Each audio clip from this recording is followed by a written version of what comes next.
Mike Norvell said at the press conference, they're building something special here and bringing guys, end quote from Mike Norvell, with elite talent with Hakeem Williams is going to do so. But I thought today was just a perfect kind of ceremony there for a guy that has been committed for a very long time, a guy that we thought after committing would go visit elsewhere. He might not end up sticking with Florida State. Completely, shushes us, shuts us up, and ends up being a big time, puts on his recruiting cap for Florida State, and he locks things down, and he sticks coming to Florida State games. And look at him. He's now a Florida State Seminole officially. Hey guys, it's Terrence Mann. You're listening to Hear the Spear, presented by Noel Game Day. Go Noles. Hey, what's up? This is Peter Ward, a.k.a. P-Dub, in the house. So we're listening to Hear the Spear, presented by Noel Game Day. Go Live, go Noles. Hi, this is Charlie Ward, and you're listening to Hear the Spear, go Noles. This is Terrell Buckley. You're listening to Hear the Spear, presented by Noel Game Day. No Bloody. But perhaps better known as the greatest corner to ever step on a football field, Deion Primetime Sanders. Great Deion Sanders, my brother. What's going on, man? I could wake up to that greeting every day, man. That was awesome. Hello, Noles fans. This is former Seminole Derek Brooks, and you're listening to Hear the Spear, presented to you by Noel Game Day. James Wilder Jr. What's going on, James? Thanks for having me on. FSOD, Florida State or Die, and go Noles. William Bar None Floyd. Gentlemen, what's up? What's happening, guys? It's Logan Robinson from Hear the Spear, presented to you by NoelGameDay.com. We are having a wonderful Wednesday after Florida State has completed. Maybe completed. We don't know. Maybe. I don't know. You never know nowadays, but Florida State wrapping up their early signing day just a few hours ago, talking with Mike Norvell and the rest of the assistants. Florida State gets their number one recruit with Hakeem Williams. He signs today, but miss out on one other with Keldrick Falk. We'll get into that discussion in just a few. But with me this evening is Dustin Lewis, our editor-in-chief at NoelGameDay.com. And down below is our lead basketball writer, Austin Veazey. Gentlemen, how are we doing? Early signing day is over. How are we feeling? Wouldn't say that it's over. There could still be something that comes, probably not tonight, but maybe in the next couple of days. Obviously, recruits can sign until, I don't know the exact time, but until sometime on Friday. But I would just say early thoughts, kind of mixed reviews for Florida State so far on the opening day of the early signing period. I thought coming into Wednesday, if the Seminoles were able to retain Keldrick Falk, which obviously they were not, and then land at least three of the uncommitted prospects or targets that they were in the running for, they were able to get Edwin Joseph and Chris Otto on board. We'll see what happens with four-star safety and Penn State commit Conrad Hussey. Report came out earlier from the Miami Rivals site that he will not be signing today. So that's something we're monitoring on our end at the moment. It's been a pretty crazy recruitment the past 48, 72 hours ever since he made it to Miami over the weekend for an official visit. So we'll continue to monitor there. But, yeah, I thought it would have been a great day if Florida State was able to get those four names signed. Obviously, they missed out on Keldrick Falk with him flipping to Auburn, and we'll see what happens with Hussey. But, a decent close for the Seminoles, 22 prospects signed so far, 15 from the high school ranks, one from junior college, 6 transfers. And, yeah, they might not be done yet. Yeah, there's still some more to come. I think we all agree with that, depending on what happens with some of these transfers like Cypress and Fisk. We'll see what happens with Hussey. Obviously, a lot of people are expecting that to happen, but got pushed back for some reason. Overall, it's a solid class. I know everyone's overreacting because it's just a top 20 class, but, I think as long as you get a top 20 class plus your top 5 in transfers, you're doing just fine. You're doing what you need to do to be successful. Yep.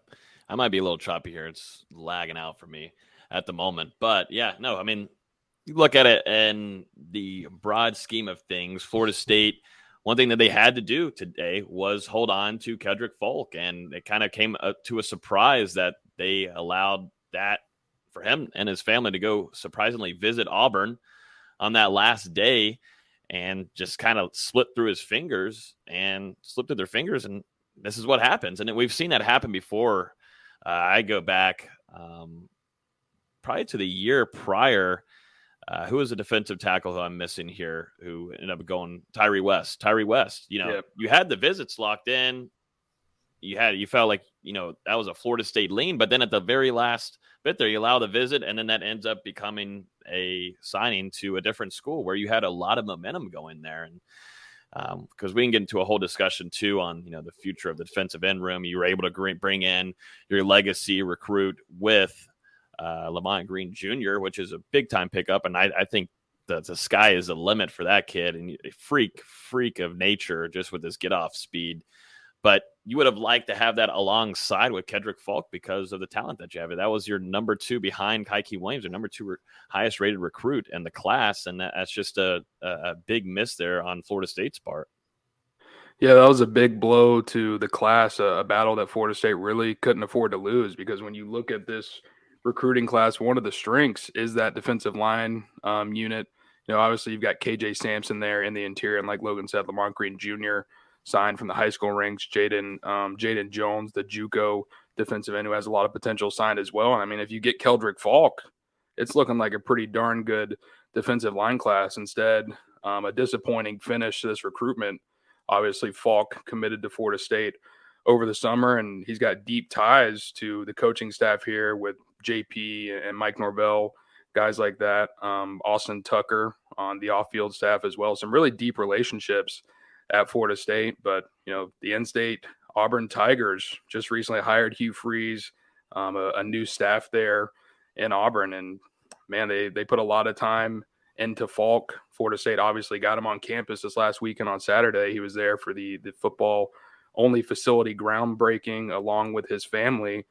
And coming out of the trip, didn't think that he was going to be visiting anywhere else. And then he made it to Auburn on Sunday, right before the dead period came into effect. And I think that was when Florida State started to get a little bit worried. Weren't able to get an answer from Falk over the last couple of days, pretty non-committal, which is kind of surprising considering how long he was committed to Florida State. And yeah, a disappointing close, and Auburn wins out. Florida State loses their second highest rated commit in the class to the Tigers. It's tough scenes in Auburn too. You got the NIL there, and they've been pretty successful on that front. You add that in there too. That helps. It all collides, man. It starts colliding on you. It was very weird. We'll get to practice observations later, but a very kind of weird situation where at 12 o'clock, we were wrapping up interviews, and you've got Coach JP on the phone. He's reacting with us, all of us on the beat there, seeing the news of Kedrick Falk flipping from Auburn to Florida State and getting his live reaction. Something I never thought I'd see in person before, but that's what happens. Flipping from Florida State to Auburn. My bad.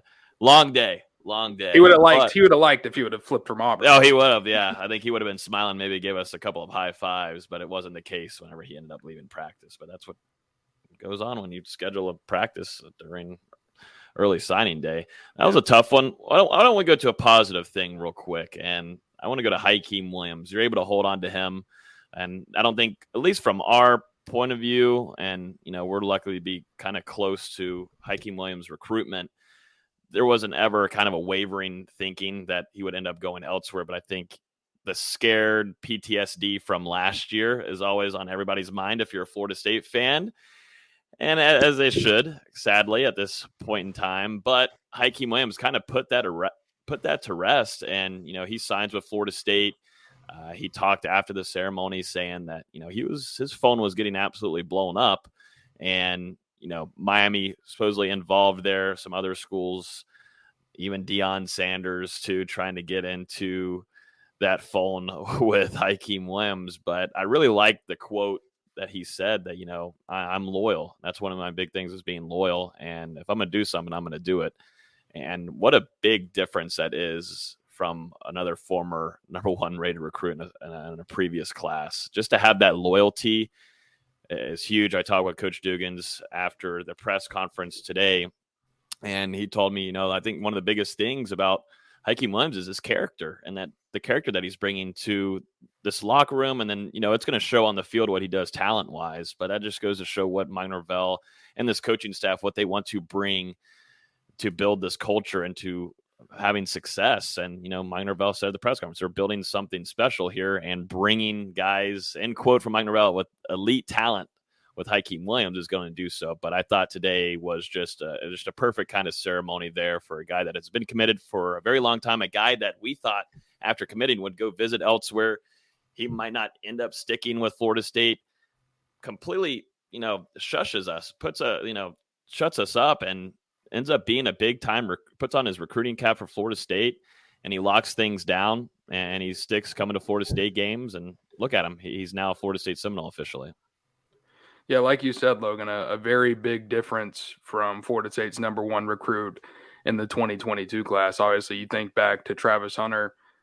Even once he had been committed to Florida State for such a long period of time, he was still taking visits into his senior season, was at Georgia a couple times, obviously made that trip to Jackson State in November that no one took seriously at the time. So he was actively still looking around. Then you look over at Hakeem, only one other trip, and that was just to Miami, which is obviously pretty close by to his area. He's been at Florida State a bunch of times, said all the right things, done all the right things, obviously was a big factor in Florida State pulling out that commitment earlier today. 3-star athlete Edwin Joseph. Hakeem and him came up to Tallahassee twice together in October, one time using a luxury car service. So really kind of spoiling Joseph there and letting him know how much he wanted to compete against him at Florida State. Hakeem, a wide receiver, Joseph, a cornerback. So those guys are going to be battling a little bit in practice. So, I mean, he really did, ever since he committed in September, developed into the bell cow in this Tribe 23 class. And, I think that's the biggest thing when you look at it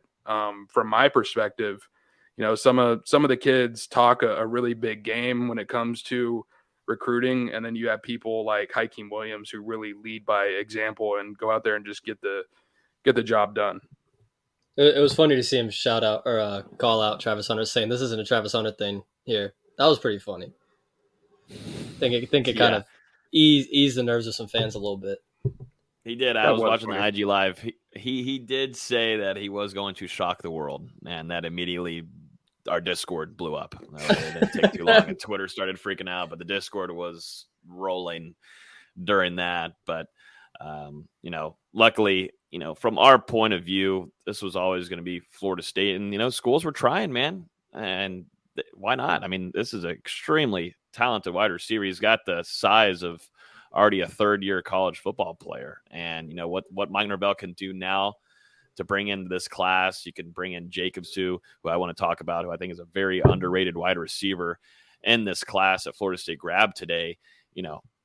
There's a lot of fun that Florida State could do on this offense in 2023 and moving forward, but specifically 2023 with the targets that they've been able to bring in the transfer portal, adding in this tight end room with Jaheim Bell. You've got Kyle Morlock now. You're bringing back Trey Benson. You're bringing back Jordan Travis. You got Johnny Wilson, and it just kind of just starts adding up, and it gets it's scary. And just see what Mike Norvell did explosively on offense with some of his playmakers. It's got to attract guys, and that's what worked with Hakeem Williams. And he's trusting the process, and you got to hope that there will be more later on. That 2024 class looks really nice right now, but Hakeem Williams is a clear, example of a guy that is truly trusting in what Mike Norvell is trying to do at Florida State, I think. And I thought that it showed perfectly at his ceremony today. Yeah, and I mean, I guess just to kind of close off the Hakeem Williams talk, even though he was committed to Florida State coming into the early signing period, as Logan has mentioned, there were schools still pushing for him, schools that were at the top of his recruitment whenever he did commit to Florida State. Texas A&M, Miami reached out multiple times leading up to today, and Deion Sanders in Colorado continued to try and get their foot in the door. So I think it's huge for Florida State, against programs, at least in Texas A&M and Miami, that have proven that they're pretty competitive in the NIL market. For Florida State to hold on, secure this commitment, the number one recruit in their class, the first 5-star prospect to sign for Mike Norvell at Florida State. And I believe the top-rated wide receiver to come into the program since 2015. A massive win on the recruiting trail for Florida State. Hakeem Williams obviously going to get to Tallahassee in January, going to have the opportunity to go through the tour of duty, spring practice, summer conditioning. So he'll be well acclimated to the college game by the time 2023 rolls around. And despite the amount of talent that Florida State has coming back in that wide receiving core, it wouldn't surprise me if Williams is able to break into that rotation as a true freshman and just continue to increase his role throughout the year. A guy that is going to be hard to keep off the field too, and his future might not be an immediate impact like in Hakeem Williams, but he's going to play a lot of football for Florida State and Garnet Gold. Vendravius Jacobs, Florida State wide receiver commit. I love this guy after I saw him at the elite camp, man. There was a couple players that stood out, like Camden Fryer, who's in that 2024 class, but a guy that could get out, have separation, look great in route running. He's just slept on, man. And I know we kind of talked about him earlier today, Dustin, but, Jacobs has that kind of elusiveness that you don't get a whole lot. And I think of him kind of like a Pokey Wilson, but I think he has just a higher talent ceiling than Pokey. Really crisp route running, and he'll go up for the ball too. One of those players that you just like watching tape on.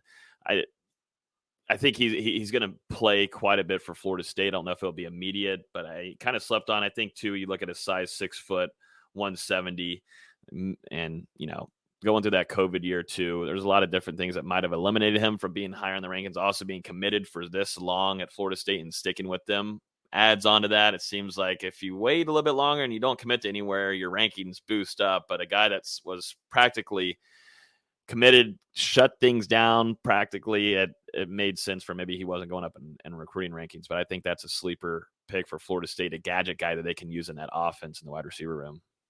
Just shows the way that Florida State can evaluate talent, because this was a guy who came in the summer of 2021 and dominated at one of the summer camps that Florida State was holding at the time, picked up an offer shortly thereafter and jumped right on it. I believe at the time, Jacobs, that was his first offer, and he was unranked. And I mean, we've seen the rise that he's made since then. I do think, he was a little bit slept on considering how early he made his college commitment, as you noted. But we really saw him break out in 2022, caught 100 passes for 1,511 yards and led the state of Florida in receiving touchdowns with 21 touchdown catches as a senior. So he really proved it. That ended up getting him promoted to a 4-star prospect. And, this is a guy going to need to get in the weight room a little bit in Florida State's nutrition program. But like you've said, Logan, he's got really high potential. The sky is the limit. And as good as he is on the field, he's also got really high character off the field. And I think you can say that for a lot of these guys coming in the 2023 class are going to make some really big impacts on the culture, just like we expect a lot of them to do on the field. Let's go to the defensive line here. Williams asking on Facebook, have you heard anything about any defensive lineman signings today? Thanks. So we kind of touched on a few of them, but let's go through them real quick. D-Lou, Lamont Green Jr., mentioned him. You got Jaden Jones, Florida State defensive end, going through rehab right now, but hopefully expected to participate, right, Dustin, in the spring, hopefully? Yeah, so he spoke to us following his official visit a couple weeks ago, right now going through rehab from an ACL injury that he suffered pretty early on in the 2022 season. He's ahead of rehab at the moment, going to be limited in the spring, but it sounds like as long as things keep progressing on this track, he will be cleared for full contact before fall camp and be a full participant in 2023. And obviously a junior college defensive end, a guy really, really long. I don't want to say lanky, but just kind of like a long and rangy defensive end, and another presence that Florida State can have as a pass rusher off the edge. We'll see how quickly he's able to rehab from that ACL injury and what he looks like whenever he is, taking full contact and stuff like that in the fall. Yep. And then let's go down to, I was going to say too about Jaden Jones. It seems like that staff really likes Jaden Jones. So if he can come back fully healthy out of that knee injury, then it just seems like that staff heavily wanted Jaden Jones. So looking forward to development there. KJ Sampson, too, a guy that was, a couple weeks ago kind of predicting that he might have wanted to wait till February. He ends up signing. That was a big win for Florida State today, if you want to add that to the win column for Mike Norvell and staff. But KJ Sampson, a guy up there in North Carolina, a lot of schools after him. He had made some visits, but ends up sticking with Florida State today. That's another defensive lineman that Odell Hagens grabbed. Yeah, remember this one, a little bit of surprise. Back in March, we were out there for a junior day. I believe it was the first day of Florida State's spring practice, if I'm correct, and they were holding that massive junior day, and Sampson ended up popping while he was on campus. And remember, Logan, we got to speak with him and his family up there at that NIL meeting or whatever it was afterwards. But, we were right there in the middle of that one. But a huge pickup for Florida State here. North Carolina, NC State have been pushing recently. He was at North Carolina State a weekend before he was at FSU, and we got to speak to him on Sunday coming out of the visit, where he informed the media that he had decided to sign with Florida State during the early signing period, went ahead and sent over that letter of intent this morning. He's not going to get here till the summer. He'll still participate in kind of a mock signing ceremony in February alongside some of his high school teammates. That's something that he's been wanted to do for a while, and, well-deserved after those guys won a state championship a couple weeks ago. I'm sure he has some pretty close bonds with those guys. So they're going to sign together in February, but he's obviously already officially in the fold for Florida State and should be getting here in June. This is not a high school recruit, but going over to a transfer that Florida State landed on the defensive line with Daryl Jackson from Miami. Down south, Mike Norvell talked during the press conference today about him, said, got to see him on enemy lines, and the challenge that he brings just kind of told me enough. And now to have him on our side, it's going to be a lot nicer. And he said, there's still a lot of things that we want to do. We got to develop him, get him better, but that's a guy that is going to make an immediate impact on Florida State's defensive line in 2023. Coach Norvell very excited about the addition with Jackson. I think, too, not only Coach Norvell, but Odell Higgins, along with Joshua Farmer, who has close ties there, Corey Fuller. A lot of the people in that locker room have a close relationship with Daryl Jackson. So this one just makes sense, and he's closer to family, which was the main focus. Yep, a bit of a homecoming here for Darrell Jackson, who will be pretty close to his hometown of Havana, Florida. Guy obviously signed with Maryland out of high school, played in 11 games his true freshman season, and then transferred to Miami over the offseason, utilizing that one-time NCAA transfer rule. 27 tackles, 4.5 tackles for loss, and 3 sacks this past season with Miami. Has the potential to come in and instantly be a part of Florida State's rotation on that interior defensive line, maybe work his way into a starting role. But regardless, he and Joshua Farmer should be a tandem to be reckoned with over the next couple of years. His former coach, like Logan said, Corey Fuller, also on Florida State staff. He will have to get a waiver to be eligible in 2023 since he's already used that one-time transfer. But there's reason to believe that he will be able to successfully apply for and receive a waiver because a family member of his is dealing with an illness, which is one reason that he decided to transfer closer to home. So a big pickup for Florida State and essentially replaces the loss of Tavion Gadsden, who earlier this week backed off his pledge to FSU. Seminoles had offered him a gray shirt opportunity, but he had scholarship offer from Kentucky on the table, so he went ahead and accepted that. So Florida State essentially replacing that loss with this transfer here in Darrell Jackson, and they're still in it for Western Michigan's Braden Fisk. He was on campus last weekend for an official visit. Seems like it's down to FSU, Notre Dame, and USC there. Fisk actually an Indiana native, so FSU battling the hometown school for the grad transfer. We'll see if they're able to win out. I would imagine we get a decision there in the near future. And with Jackson, I know you mentioned his stats, but he also generated 16 pressures last year. That's huge coming up the middle to have that kind of pass rushing presence. It's something that Florida State really missed, especially once Lovett went out. So to have a guy like that could generate the pressure up the middle is really big for that defensive line unit. Mm-hmm. And you're still up in the air on what Fabian Lovett wants to do. So, bringing in Daryl Jackson, immediate. He's going to play a lot for Florida State in 2023. This is going to start turning into an offensive line podcast, like out of nowhere in a matter of 10 years. We're completely switching things around, and I'm fine. I'm fine with it. Absolutely, definitely with the talent that's coming in. Let's run through a couple of these guys because it has been a busy week for Coach Atkins and Florida State. Let's just start off with a few of these guys. Let's start off with Jeremiah Byers, who's going to be an immediate impact. I'm starting to see a trend here, guys. But UTEP transfer coming in, we got to see him visit. Looks the part too, 6'4", 330, all conference.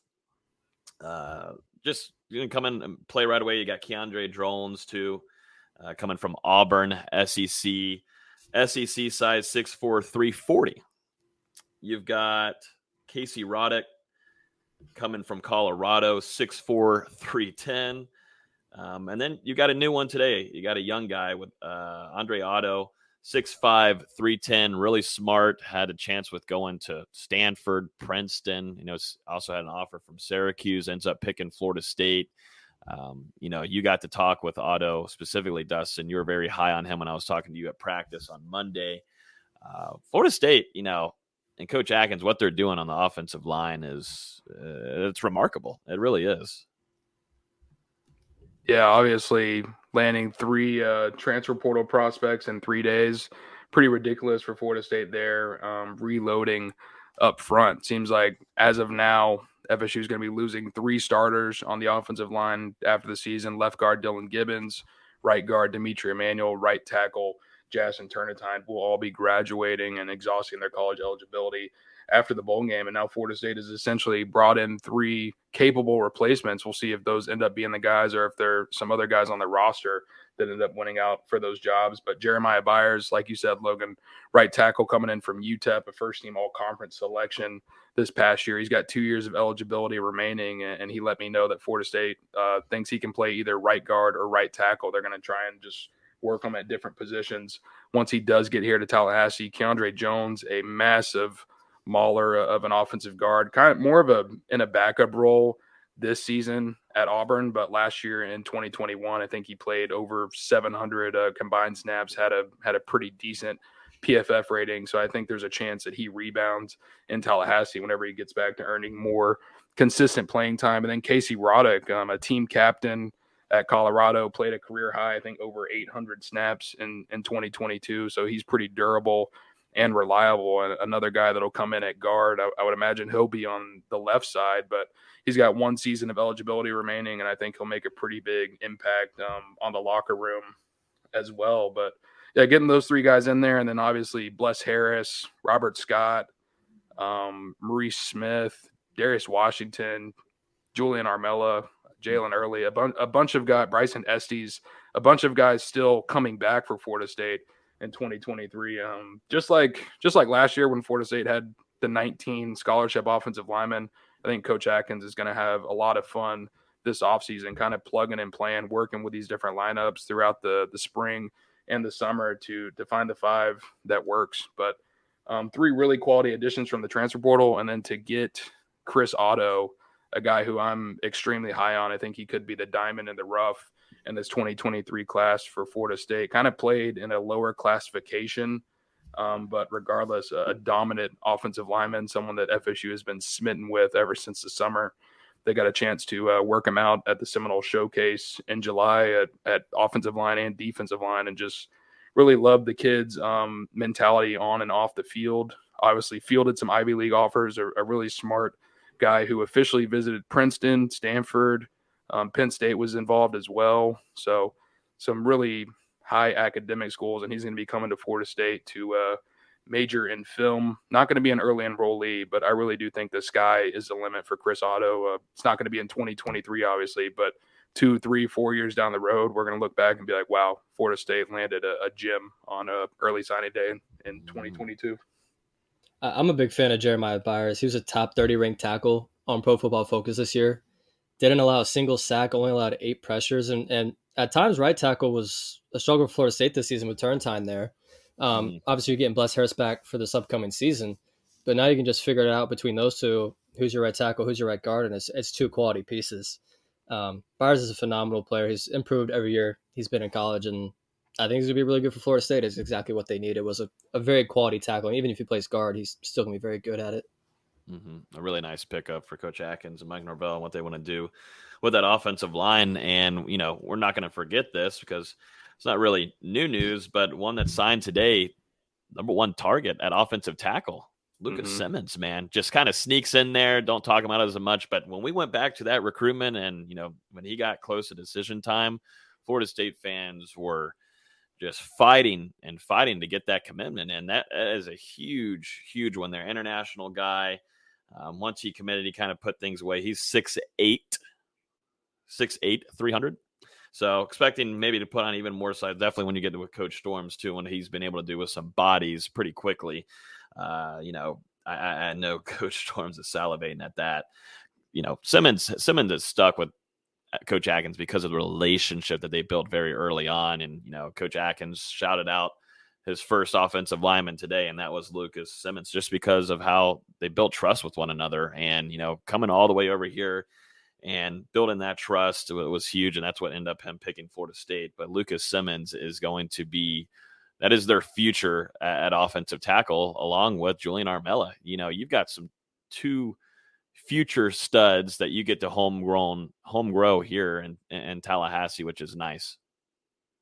Yeah, a really big one for Florida State, literally, with Lucas Simmons at 6'8", 300 pounds. Florida State been involved here for well over a year. Offered Lucas whenever he was still back in Sweden, and then he decided to come over to the United States to play out his final 2 seasons of high school. And, you know, the sky really is the limit for this kid. He has huge potential, and I think it's really going to help that he's getting to Florida State in January, going to have a lot of time to work with Coach Atkins leading up to the 2023 season. And I agree with you, Logan, to have him and Julian Armella in the fold at tackle for the next 3 or 4 years for each guy. I'm not sure which guy is going to be on which side of the line, but regardless, I think in a couple of years, they're both going to be manning the offensive tackles and starting at Florida State and playing some quality football. This is from Tom. Why do you think we don't talk much about Green? So Lamont Green Jr., that kid is going to be a star on the defensive line. We had a podcast with Lamont Green Jr. I know you're not specifically talking about us, but in general, yeah, I agree with you too, Tom. We kind of overlook guys that have been committed for so long. Lamont Green Jr. being the first one committed into this class, holding that recruitment that long definitely gets overlooked. Like you look at Jacobs too, like I talked about, gets overlooked, but like Lucas Simmons gets overlooked. These guys have signed, which I still think, you know, coming out of this, it's not so awful of a early signing day that maybe some are thinking. But Lamont Green Jr., I mean, got to see him once, and that just sold me enough. Watching Odell Hagen's reaction just did enough for me. But once you put on some more size with that get-off speed that he has, it's going to be hard to stop him, guys. I just know Coach JP and what they've been able to do developing some of these guys like Pat Payton. You're seeing the turn in Byron Turner.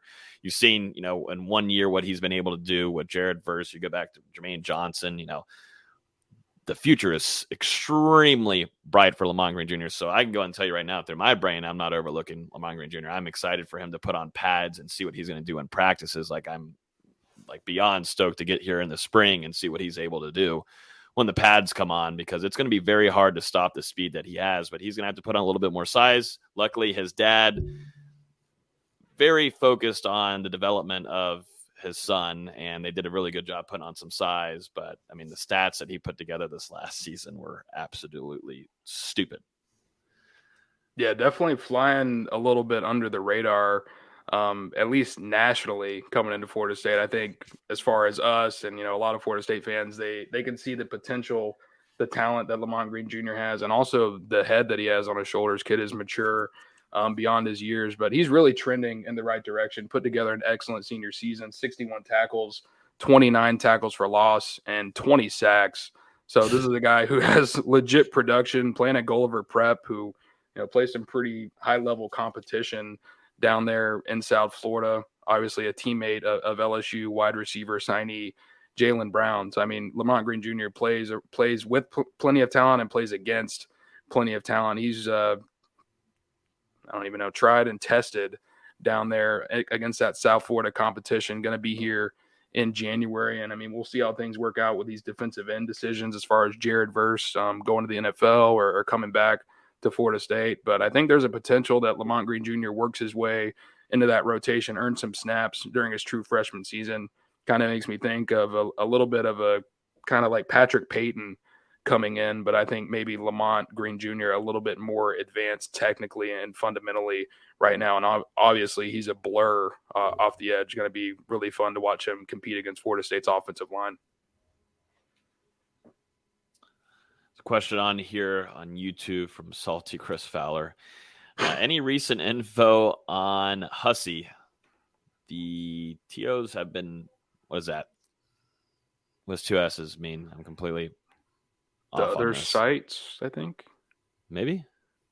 The other sites both have some posts stating Miami now out, and it's Penn State FSU battle. We kind of touched on this earlier a little bit here, but we can dive into it. It was supposed to have a signing today around 6:30ish to 7 o'clock from his camp, though, we haven't heard anything. There's been reports from multiple other sites that it's not happening.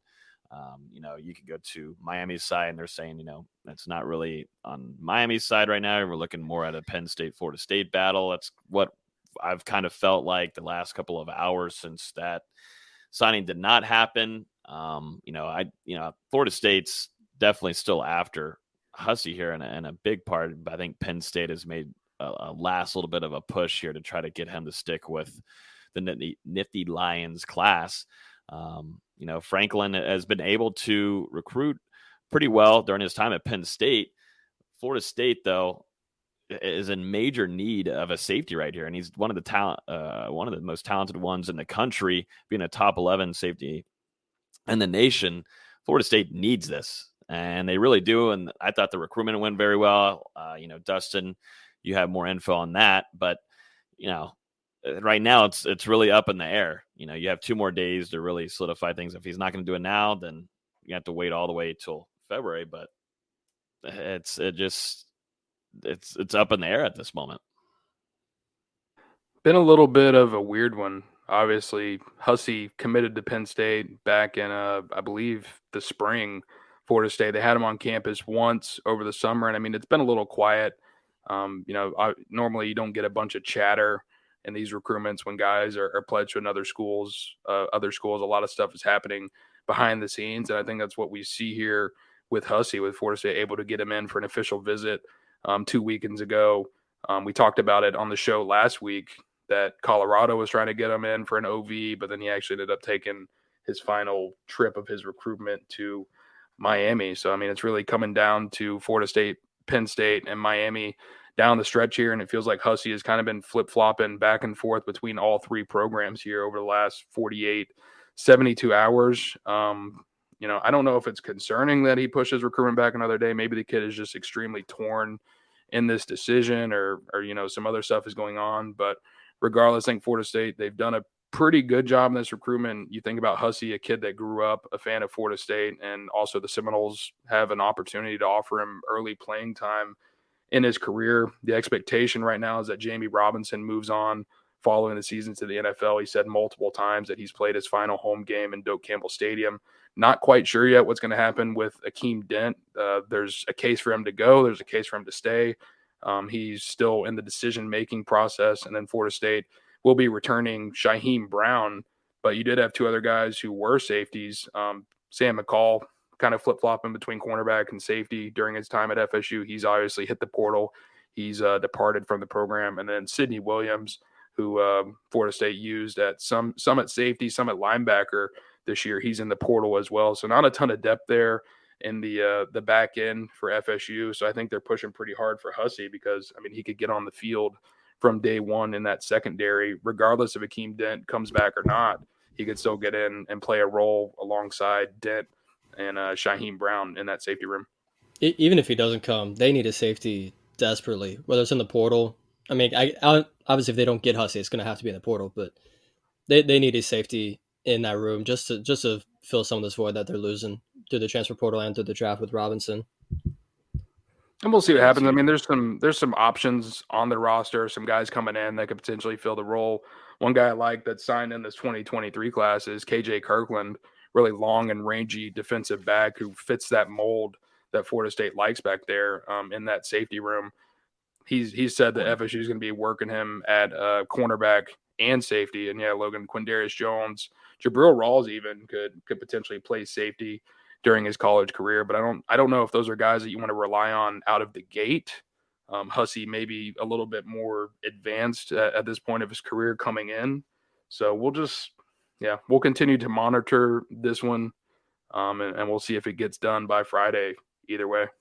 Yeah, one of the few players at that elite camp, one of the only recruits to really keep up with and have really good coverage on Vendravius Jacobs was Quindarius Jones. So a guy that kind of snuck into this class. Not a lot of people talk about, but looking at his size 6'2", 190, he looks the part. Was hip to hip for most of those routes that Jacobs was running. So Florida State might have found a little steal there, but you could also put him at that safety position. He's got the size for it, but you want to have homegrown talent. You want to be able to develop these guys just like what you're doing with Shaheem Brown, and you don't know what Akeem Dent's doing. Jamie's gone. I know there's been some chatter, trying to figure out who's staying. You got the Jordan Travis eyeball emojis and such, what's going on. But, Jamie has told us, this is it. And, I think Jamie should move on. Yes, you should. This is time for you to move on. And there was question marks if he was even going to play in 2022. But yes, this should be Jamie Robinson's last year. So Florida State, like you said, Austin, they've got to get somebody back there to help out, at least figuring out what Akeem Dent's doing or Shaheem Brown. Anything? What do you want to grade this early signing day, D-Lou? I'm gonna give it a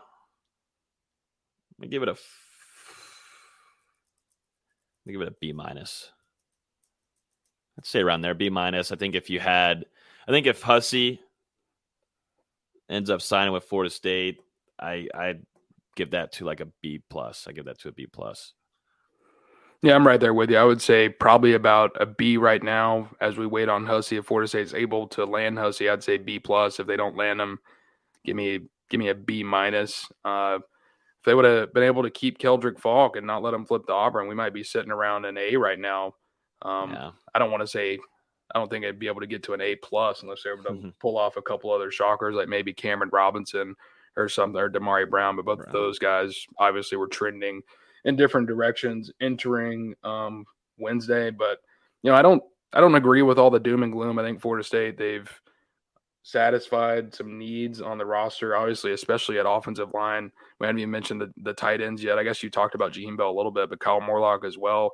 You got 2 starting caliber tight ends coming in. You got Blake Nicholson signed. You got your quarterback in Brock Glenn. So Florida State, you got 4-star running back and Samuel Singleton coming into a room that's already stacked. I know you didn't get Cedric Baxter, but that wasn't a realistic thing once Trey Benson said that he was coming back to FSU in 2023. He's going to obviously soak up a lot of the snaps for Florida State. So all in all, pretty good class for Florida State. They got 4 DBs as well, might get a 5th with Hussey. I think Edwin Joseph is a guy who's trending in the right direction, a sleeper recruit who had a really good year down there in South Florida for Chaminade Madonna, a powerhouse who won another state title. So Florida State, they're bringing in some talent.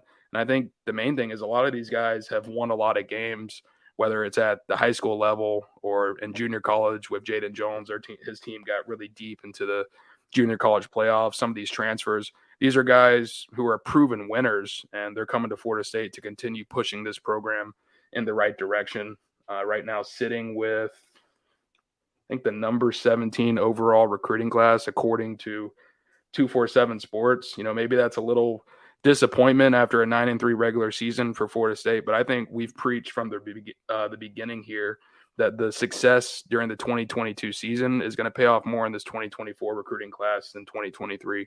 I expect a pretty big offseason for Florida State. Last year from January to June, whenever they were hosting a bunch of recruits and having summer camps and the mega camp and stuff, they were having to convince some of these top prospects to come down to Tallahassee, give Florida State a shot. And obviously once they did, they were pretty impressed with what they saw. But now that they have the proven product, they're not going to have to, quote unquote, beg some of these elite guys to come down to Tallahassee. They're going to make the trip. They're going to come see what Florida State's about. And I think the buzz next year is Florida State should finish with a top 10 class if everything goes as expected. VZ, can your cat give us a grade on Mike Norvell's 2023 early signing day class? She's not much of a talker. She's actually very quiet. Doesn't meow much.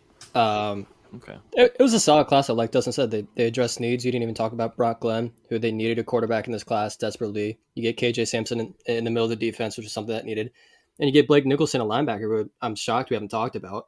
Mm-hmm. That was one of the best linebackers in the class for this year. And it was huge to lock down that signing. Just a solid overall class. Could have been better. Yeah, sure, absolutely. But for what Florida State's doing right now, it was exactly what they needed. Yeah, I think it's always, this is how FSU's fan base is. It's easy to gripe. It's very, very, very easy to gripe. But god dang, man, how needy can you get? You got Jaheim Bell. You've got Jeremiah Byers. You got two tight ends in transfers, so you don't need to sign one. Yeah. From the high school, you get 3 immediate immediate impact offensive linemen. You get a D tackle in Jackson. They're addressing needs the way they need to. Like I said at the beginning, as long as they're going out and attacking the transfer portal like they have been these last 2 years, you're getting the talent necessary to win football games, and that's really all it comes down to. I don't give a damn about recruiter rankings if you're going 10-2 or 11-1. Like, just win football games. Yeah, and all 6 of these transfers are going to either start or play significant roles for Florida State coming out of the gate. So, I mean, once again, you're landing instant impact players out of the transfer portal. We mentioned Fisk. There's still Fintrell Cypress, who could come in and play cornerback at Florida State from Virginia. Really enjoyed his official visit over the weekend. And, I mean, FSU right there in that recruitment. We'll see what happens. So, I mean, at Florida State, they're not done in the transfer portal yet. And I think they're going to continue to look at guys throughout the spring as well, depending on the projected scholarship numbers, which is something I'm going to work out here over the next couple of days. Mm-hmm. And I don't know. I haven't really been tracking some of the playoff teams there and a run here to get in that national championship too. But there's going to be some guys too that enter the transfer portal out of those 4 teams alone. So, you know, it might not be over to find a guy on the edge there if you're trying to do that. And that's what Florida State plans on doing, depending on what Jared Verse wants to do. Chris Brown's here, a famous rapper, saying, "I'm breaking the silence. Jared Verse is coming back next year." They took Hedrick Folk NIL to add Jared's return. So breaking news from Chris Brown. Shout out to you. One of my favorite music artists when I was in middle school. So move on. Not so much anymore. Move on, please. Yeah, can't relate. We know that. We do. Like you said, Logan, some guys are still going to enter the transfer portal. I just wanted to note real quick the winter transfer portal window obviously open December 5th, open for 45 days. It'll close on January 18th, 2023. And then there will also be another 15-day window, I think, at the conclusion of the spring or right there before the summer. So Florida State, they're still going to have an opportunity to pursue guys in the transfer portal. And just thinking about Florida State, this is a program that exhausts all of their options when it comes to either transfer portal or high school recruiting. I mean, look at last year. You got Jason Turnitine pretty late there in the summer, a guy who came in and started at tackle for Florida State multiple games this year. And then, I mean, they landed Malik Feaster all the way a week or so into fall camp. So, I mean, they're going to continue to work until they're at that 85 scholarship limit.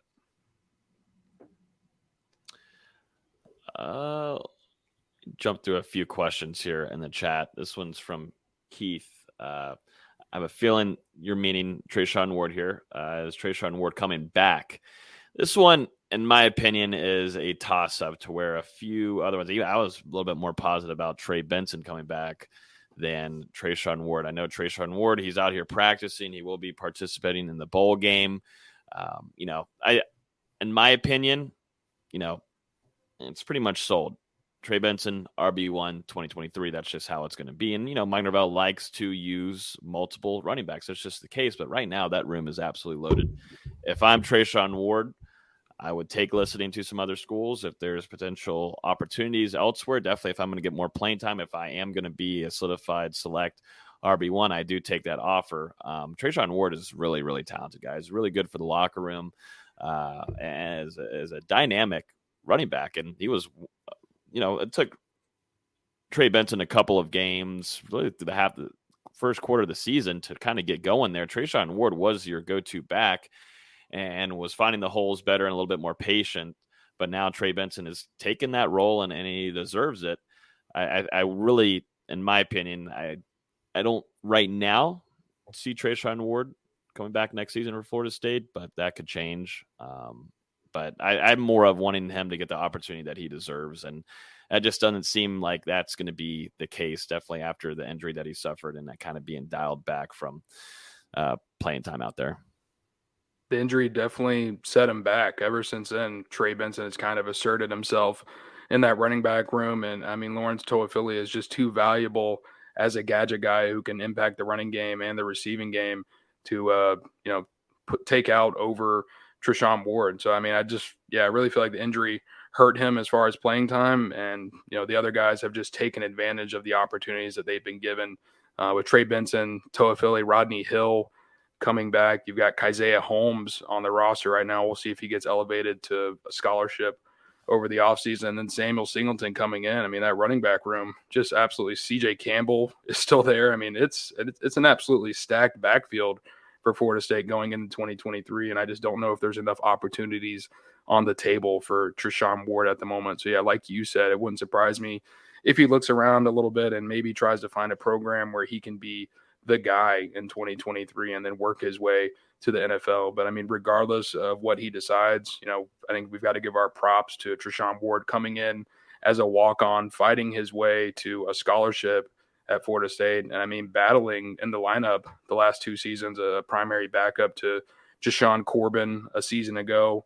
Very big piece for Florida State this year before he suffered that injury on the road at, was it North Carolina State? I believe it was North Carolina State.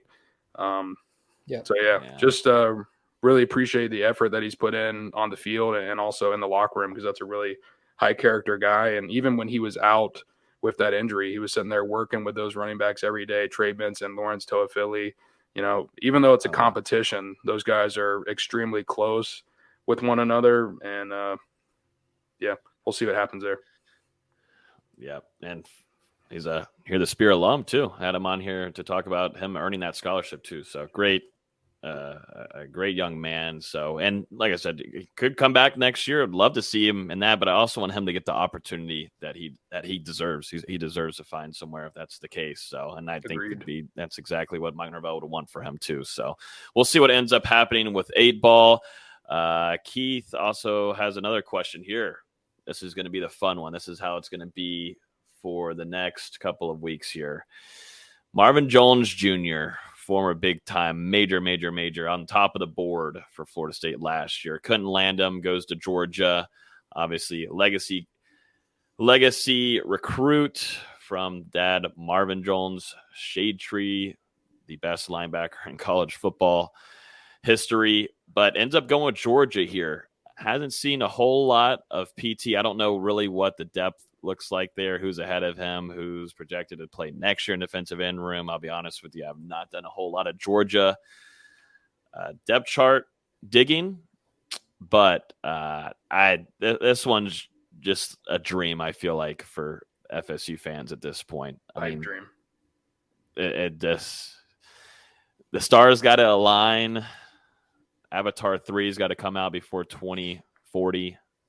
Like, everything's got to happen here for Marvin Jones Jr. to come back and be a Florida State Seminole and wear garnet and gold, in my opinion. It would be nice. Absolutely. Of course. Definitely. If we're talking here, you lose out on Keldrick Falk, yada, yada, yada. But first, he's got to enter the transfer portal. And I think there's just – I just don't see that happening. I think it's just FSU fans wanting to make it a thing rather than would it make sense for Marvin Jones Jr. to do that after 1 year of being at Georgia. Like, why would you just say, nah, screw this? Because, I mean, they're about to be playing for a damn playoff game and probably a national championship again.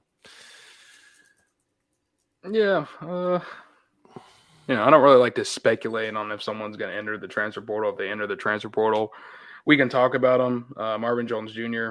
only played, according to PFF, 49 total snaps at Georgia this season. But, I mean, you have to think the kid knew what kind of room he was going over there into that Georgia defense. And they brought back a ton of guys. They lost some guys, but also brought back some talent from that national championship team a year ago.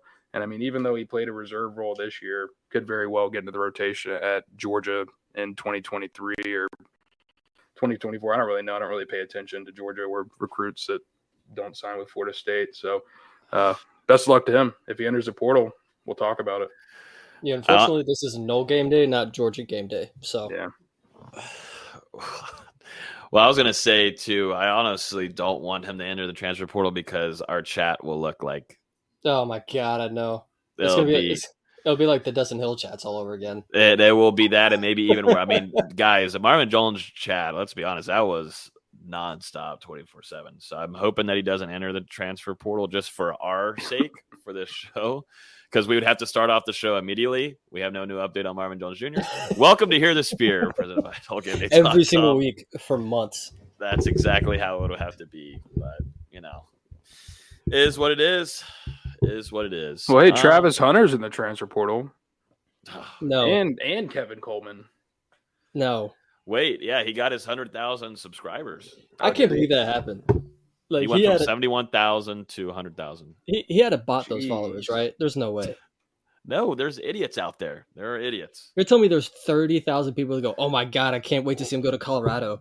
Like every news outlet put out a piece about it. Like Travis Hunter asks for 100,000 subscribers, and he'll announce where he's going. Like it's quite obvious where he's headed. Where's he going? He's going to go. He's going to go skiing. He's going to go skiing and snowboarding in Boulder. Hey, Travis Hunter. Travis Hunter still follows me on Twitter, so hey, maybe there's a chance. Ooh. You guys want me to shoot the DM? See what's going on? No. Drop the bag. See if he wants to come on the podcast. Maybe we can get the battles end over here, do some work, you know? Yeah, there's got to be something that we can do here. Come on. I can be the intermediary. Like, Yeah, I'll DM him right now. Yo, what's going on? Yeah, Or say, well, I'm just gonna say, hey, big head. we're waiting. What'd you say? I'm gonna say, hey, big head, how you doing? Big head. Oh my god. Oh no. Yeah, I'm not getting tied into the Travis Hunter talk either. Do not do that to me. Don't do it. Nope.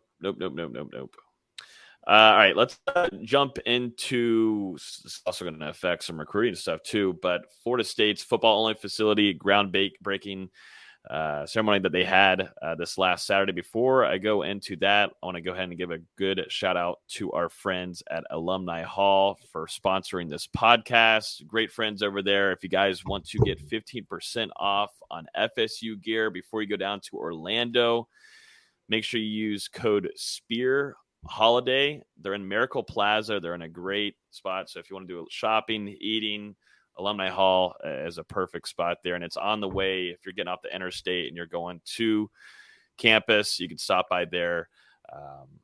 They're doing a great job. I mean, all the gear that they have, a lot of the FSU gear that some of the coaches are wearing are now over there at Alumni Hall too. So I'm not going to say every piece of item that Mike Norvell wears, though. That man has a gigantic wardrobe of long sleeves that FSU fans always tweet at me like, where is Mike Norvell stuff? Alumni Hall does have a wide variety of things there for you guys to grab. They've got drinkware, hats, wall art, even if you're doing some decor in the house. So highly suggest giving Alumni Hall a shot there if you're going to go grab some FSU gear.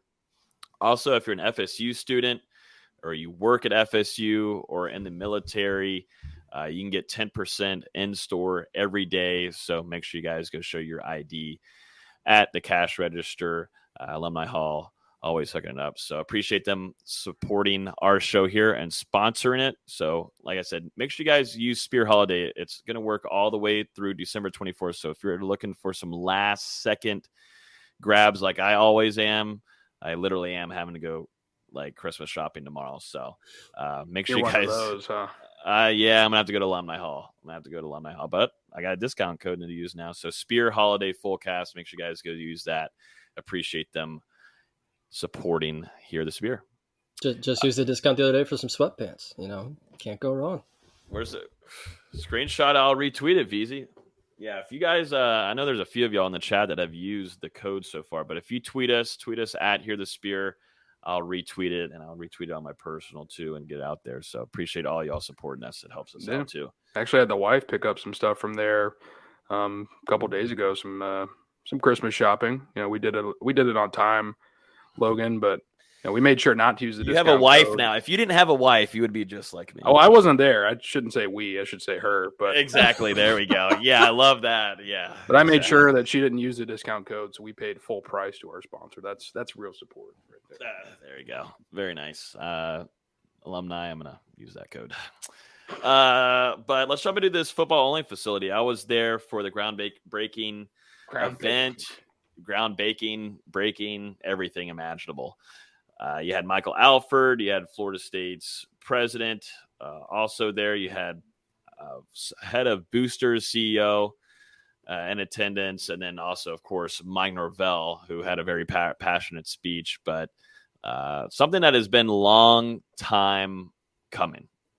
very long time coming, ever since we saw gripes from our good old friend Jimbo Fisher, now at Texas A&M. Florida State is finally going to break ground over there. It's right by Stadium Drive, so you guys can, while you're driving by, start looking down. They're already moving some things to accommodate what they're going to be doing, removing some side of the IPF, moving over there closer to the baseball stadium. There's a lot of navigating that they're going to do, but in that parking lot next to the practice fields is where that big, gigantic building is going to be. 150,000 square feet, multi-story, new weight room, new player coaches' offices. You're going to have a customized walkthrough room. So you're not going to do walkthroughs in the parking lots anymore at hotels. You're going to do a walkthrough right there with TV screens everywhere, looking down at the practice fields, team meeting rooms, hydrotherapy. You've got, everything imaginable. I don't know, probably a barbershop. I doubt you'll have a slide, though. I don't think you're going to have a slide in this one. They said, in fact, there will not be a slide. So yeah, specifically. But, one thing I talked with Alfred after the ceremony ended, and he said specifically, they might have looked at a few college concepts, but they stayed really strictly to NFL type, and they looked and flew over to the Dallas Cowboys Star, which is their facility there that they run their training camp, and then also do, practices and, all their facility work there. And, Alfred has those ties there, working there, helping get that facility put together, using that knowledge. And then also they looked at the Green Bay Packers along with a few others.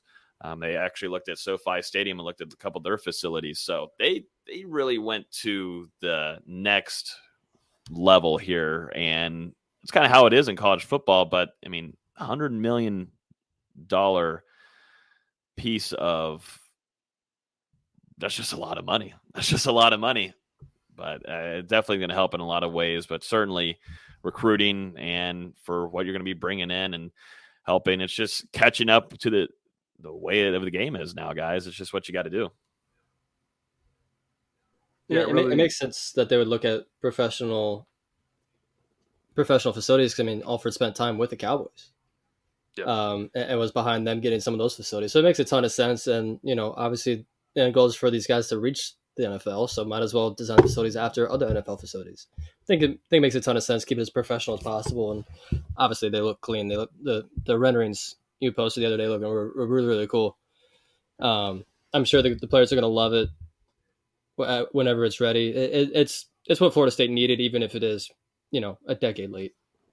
Really big investment for Florida State into the future of this football program. I think it just shows, the investment that they're making into Mike Norvell as well, continuing his future into Tallahassee for, years to come. Right now, the football only facility, I think, expected to be completed December 2024. So some of these guys, I got to see it on Saturday in the 2023 class that signed with Florida State, Hakeem Williams, Lamont Green Jr., bunch of those visitors who are on campus, they will eventually get to use this facility during their careers at Florida State. And yeah, it just helps push the Seminoles more into the modern age of these facilities.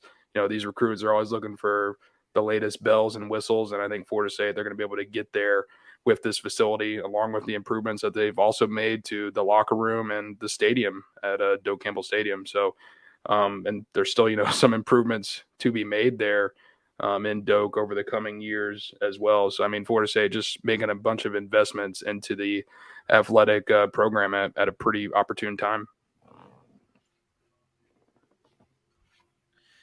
Yeah, I'm trying to bring up some photos of this so you guys can get a good feel for what this looks like. Yeah.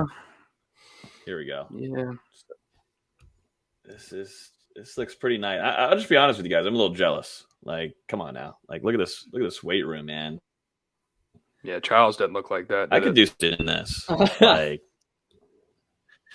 no, we did not. Well, we didn't really deserve it. We didn't really have the only time I was there. Our senior year, we got our first playoff run ever. So we didn't really deserve something like this right here. But a whole new weight room. You got to always do therapy. I don't know what that does for you, but it's got to change your life down there with your legs. We got locker room here. Why are they Nice building setup. another And so locker people were room, asking Logan? me, so Why are what's they going building on another with the locker room, dude? That was so funny. Yeah, People why were are they? freaking out. I'm Why are just- we just invested all this Oh, money in a my locker room 2 years ago? There's 2 separate locker rooms, one in the stadium and one for the practice facility. Chill. I know. I'm like, that the guys aren't going to walk from the practice facility or the football only facility all the way into Doak every time, and then when halftime happens, they're not going to run all the way back into the football only facility across the road.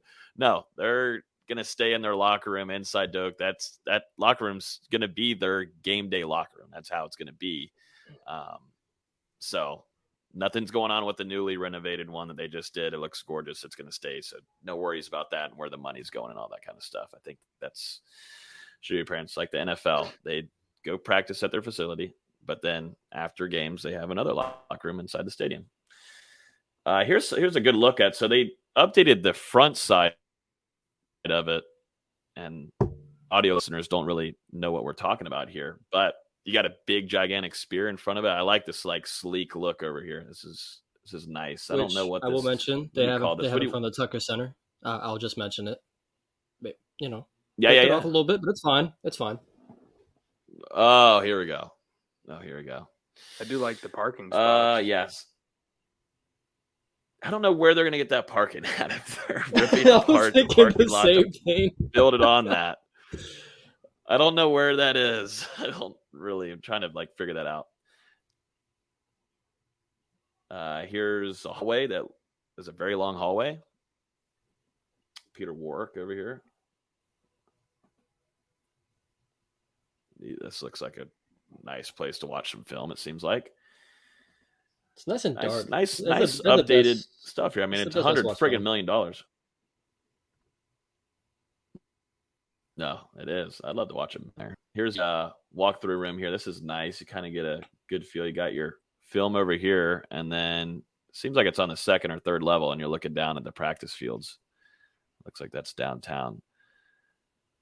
This is a gigantic. I don't know how you can tell that facility. I can't tell if it's on the second floor or not. Looks all the same to me. Yep.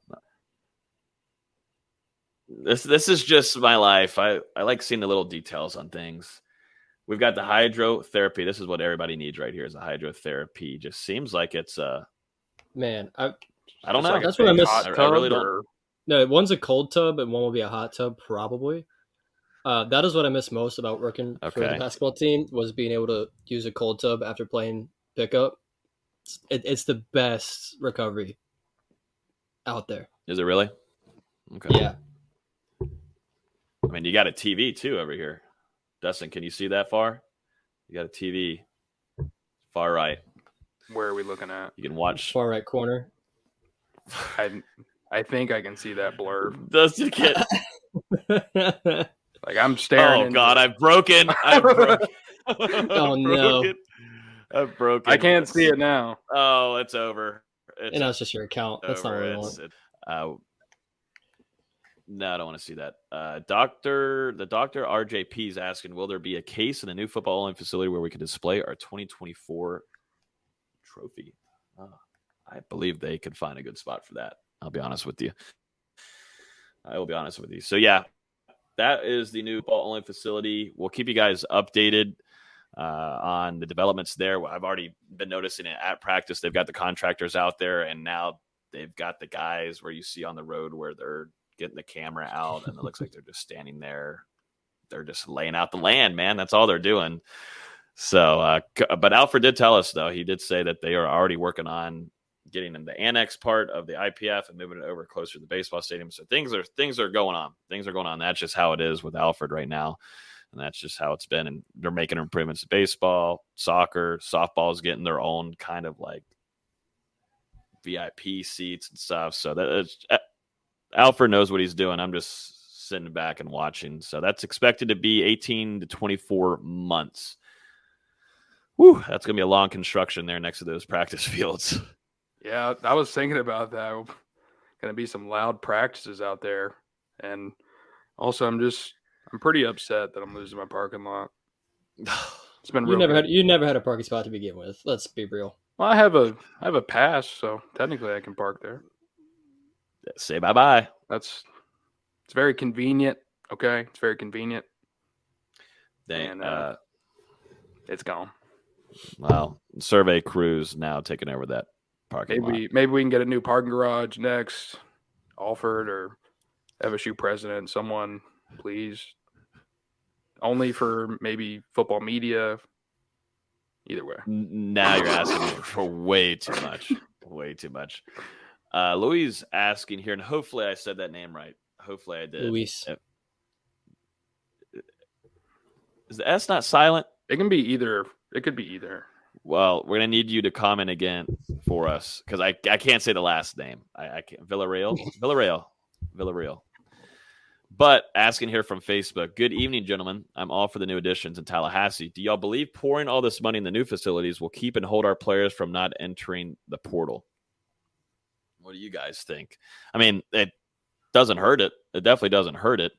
A lot of players, and, you do more talking to recruits, D-Lou, than I do, but I just wonder how much nowadays facilities play a presence, and if they still do, because you saw that surgence of all these other teams across the country building these football-only facilities, and when you saw Clemson build, there's the media reaction from Florida State fans, man, we've got to catch up. We've got to do this so that we're not losing out on recruits. And, I kind of started too before that with Jimbo Fisher complaining about the facility and the lack there in funding. But, I don't, definitely doesn't hurt it whatsoever, and also keeps your current players and the locker room know that, yeah, this is what we're striving for. And you saw them with current players remodel that locker room for Florida State. It definitely doesn't hurt it, though, for recruits. I think that's the avenue that I would take. It's kind of the expectation from these recruits and transfers and everything to go into a program that has top tier facilities. So, I mean, you either have it or you don't. Florida State, they're on the right track right now, but this football only facility will put them into a new direction with some stuff they haven't been able to utilize before. I don't know that it necessarily stops people from entering the transfer portal, but it's a nice option for Florida State to have. And then at the same time, they're becoming, as we can see, more competitive on the NIL front. Obviously, this new collective started by Ingram Smith, the Battles End, has been doing a really good job of retaining talent for FSU going into 2023. And that's not just only seniors, Patrick Payton, Kevin Knowles, Lawrence Toafili, Rodney Hill, some younger players on the roster who maybe weren't starters this year or significant players, but are going to be significant impacts for Florida State in the future. So I think it's just important for these NIL collectives. They're just getting started now, but as they continue to grow and Florida State becomes just more and more competitive on that front, and, we'll see eventually maybe the state of Florida amends the law where the NIL collectives are able to work hand in hand with the university. That's what we're seeing in some of these other states like Ohio. Ohio State has a collective that's pretty much partnered with them. And I mean, they're working together to go out and make these NIL deals to recruits and transfer prospects and whatever you may have. So if that law is amended in the state of Florida, that would also help Florida State tremendously on that front when it comes to maintaining the roster and also adding new prospects. VZ, I don't know if you want to answer this question from Tom, but he asked, so what happens first? Do they build the facility or the basketball team gets 10 wins? Do I don't want to answer. I'll plead the fifth. Yeah, we'll just move on from this. I'll plead the fifth. Yeah. I was kind of reacting to Louis' comment here on that for recruiting wise, but yeah, if you're looking at players in the transfer portal, it's still going to come down to playing time and where they're on the depth chart, yada, yada, yada. But definitely, I mean, it can't hurt it whatsoever. It will help. But at the end of the day, it's going to come down to playing time, whatever they see fits best for the next opportunity to get some more PT. No one's going to see the facility and go, oh man, they got a football facility. Let me leave. No one's going to think that. It's only going to bring good things to Florida State. Definitely positive. Anything else, gentlemen, before we jump into some basketball? I know we have practice observations on the docket, but I'll be honest with you guys, there hasn't been much from them.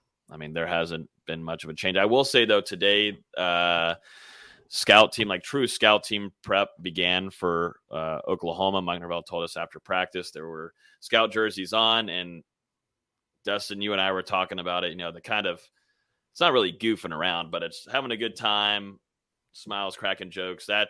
That completely went away today, and guys were focused in. A really, really sharp practice, I'll be honest with you guys. Jordan Travis had some really nice balls down the field, connected a few times with Johnny Wilson on the dot, led a whole minute drive down the field for Ryan Fitzgerald to score with a field goal. Just looked really sharp.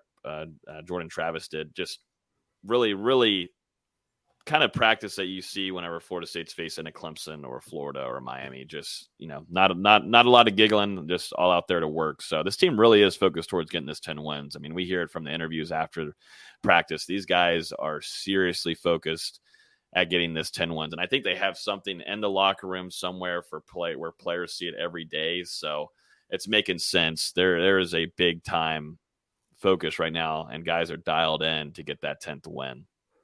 And I believe what you're talking about that they're seeing every day is probably the rock for the Oklahoma game, because I remember it was either Mike Norvell or maybe one of the other coaches said earlier in the season that they have all of the rocks in the weight room throughout the year, and they kind of break, if they win that game, they break one as the season goes on. So it wouldn't surprise me if they've already got the Oklahoma rock ready to go, and they're checking that out every day for some extra motivation. Might already be signed. We'll see who brings in the sledgehammer next week for Florida State. But yeah, I wasn't able to be out there today just due to the early signing period coverage. I'm actually asking you a question, Logan. Did you see DeMarco Ward? I did see him, but that's about as far as I can go. He's there, but he's not practicing yet. Did he have a helmet? No helmet, but I did see him. So I'll just end it off. I'll end it off with I just didn't want to get in trouble. And we can go into basketball. But DeMarco Ward, obviously already enrolled and signed at Florida State. They announced his addition today, but he was at practice on Monday morning, whenever we were out there, not dressed on the sideline and in street clothes for now. But from what I understand, he is going to be practicing with the team here in the near future. He will also travel with FSU to Orlando for the Cheez-It Bowl and be dressed out on the sidelines for the game against Oklahoma. Not sure if he's technically allowed to enter the game due to the rules. A little bit of a weird scenario here, getting a true freshman that's in the 2023 class in for some bowl game practices.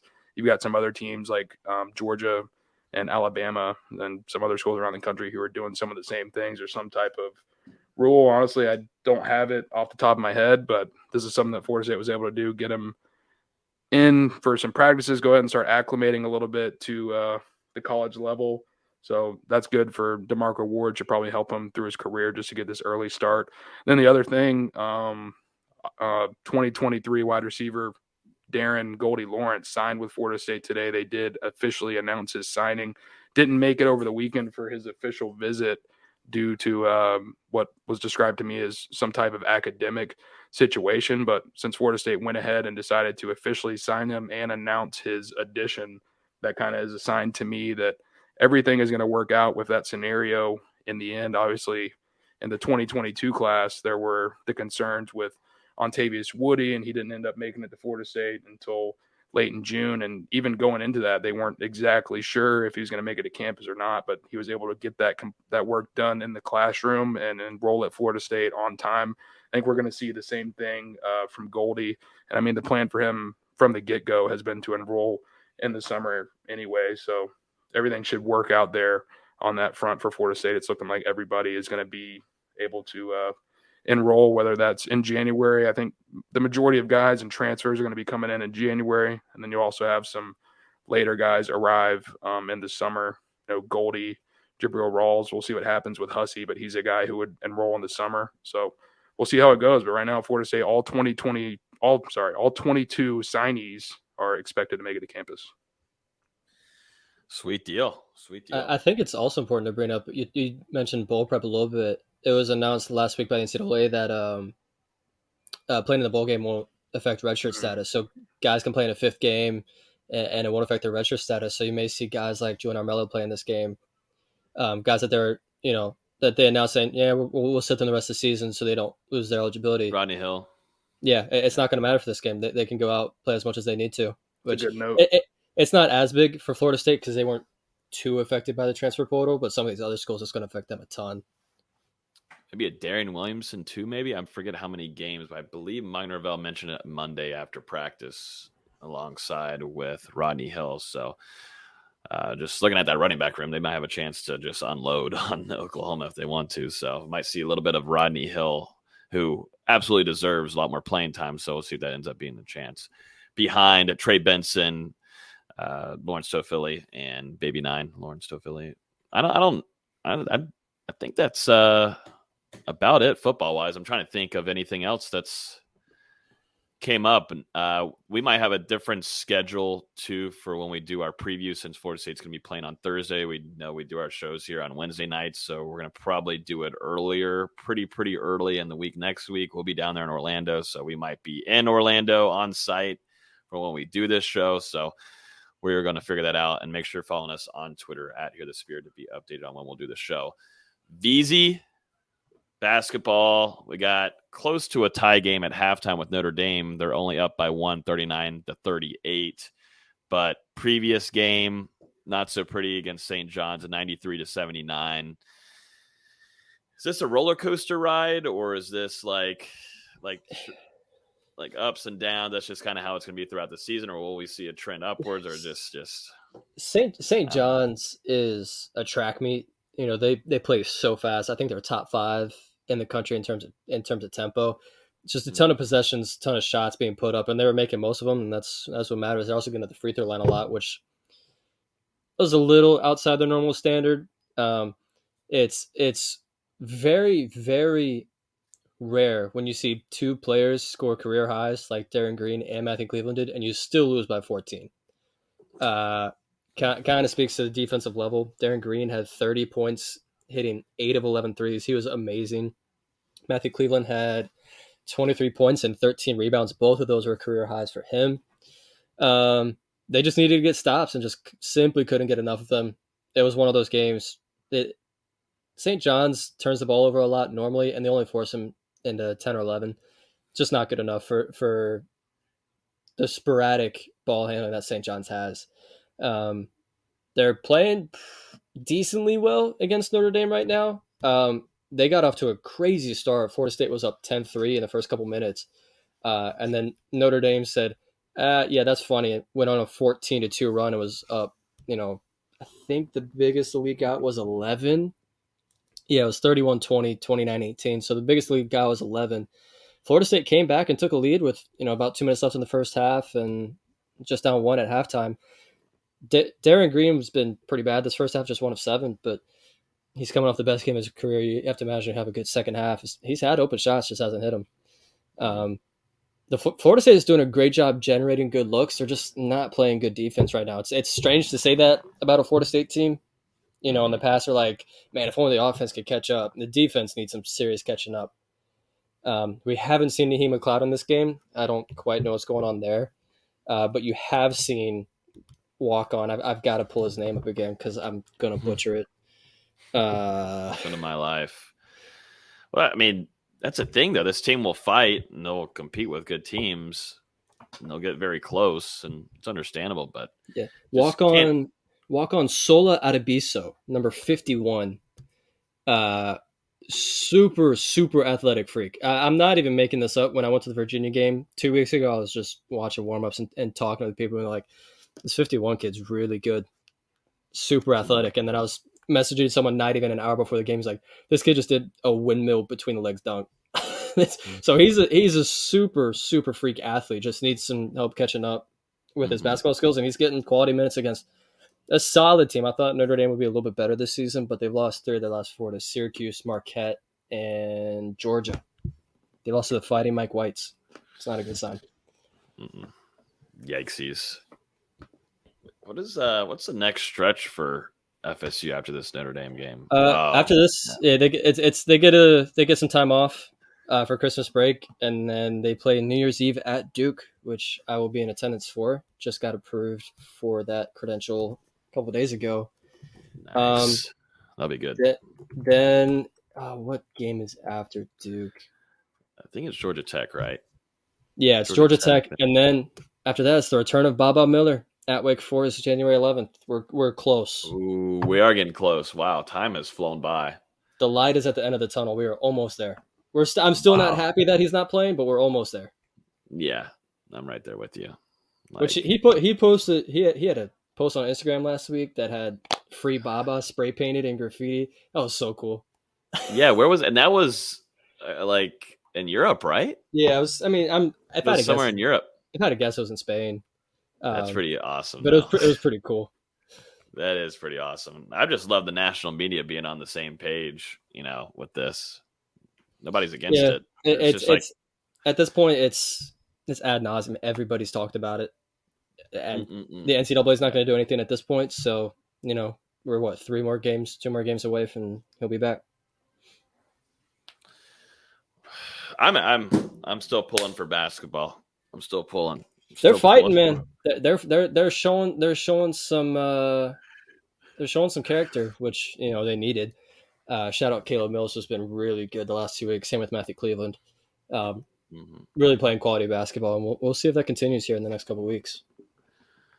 We've just gotten so used to the successful seasons that Leonard Hamilton has had, and you know what? Sometimes got to have a down one. Florida State football has had 4 or 5 of those last couple years, but it just is what it is. Just is what it is. Due for FSU basketball to have a full-on rebuilding year. No one was expecting this though. And, no. Granted, they've been hit with injury after injury, but defense hasn't been great, as I mentioned earlier. Hopefully it comes around once Baba Miller returns, because he's just such a Swiss Army knife and can do literally anything on the basketball court. It's tough right now, especially with No Naheem out there right now, who's, while he's not great, he is a big presence at 7'4", 250.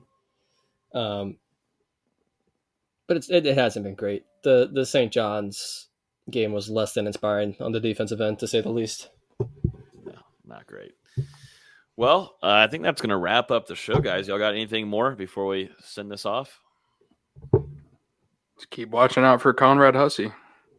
Yeah. Who knows what's going to happen there?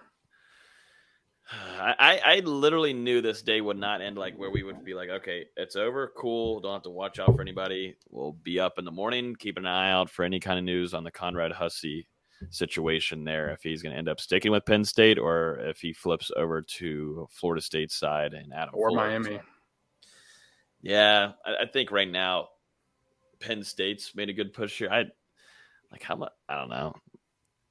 I could go on a whole Miami rant thing right now, but don't have time for it. Too tired. Yeah, that's gonna wrap things up, guys. Like I said, we're gonna figure out a time for when we're going to do the show to preview Florida State versus Oklahoma, which will be next Thursday at 5:30. We will be down there on Monday to give you guys full coverage all throughout the week with player interviews, coaches interviews, hopefully some practices we can give you guys some intel on, but we'll be doing a full preview show to finish off the season. It's crazy. We are almost there to the end, man. It's been nice, though, being able to talk about a game coming up, too, along with transfer portal, recruiting, early signing day. I can get used to this. I can definitely get used to this. So appreciate everybody listening. It's been awesome to you guys.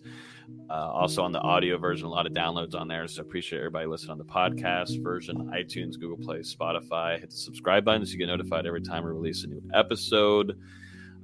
Make sure you guys are in the Discord, too. The link is in the description if you're on YouTube. So hit that. It's free to join. A lot of conversations going on right now, as you can imagine. Everybody, enjoy the weekend. We will talk to you guys hopefully early next week. Peace.